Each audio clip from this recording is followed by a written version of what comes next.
Do do do do do.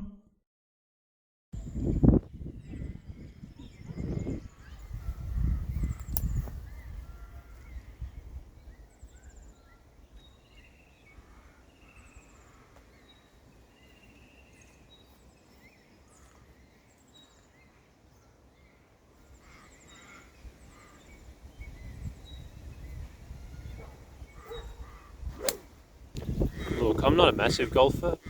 Most of my experience is a bit like the adage that it's a good walk spoil, but seems to have its purposes. These thistles are all over the place here, and they're one of a number of weeds. But I was reading up on them, and if you slash them before the flowers develop, then it can stop the weeds from spreading.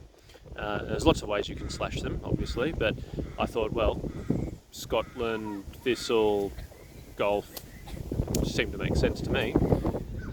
It's not the only weed. Blackberry is probably the biggest nuisance. It just grows everywhere, on fences and in paddocks, just wherever you don't want it, it's basically there.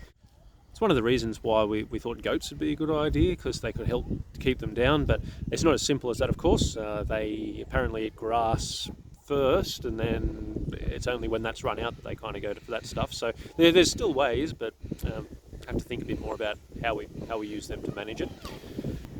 Another weed we've found patches of is nettle, and that has a bit of a sting in the tail. Sorry.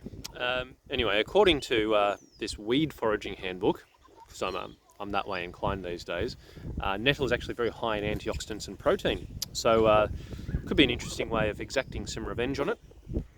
Also features some interesting information about how they can be used for other purposes. That's all for another time though, because it's time to go tee off.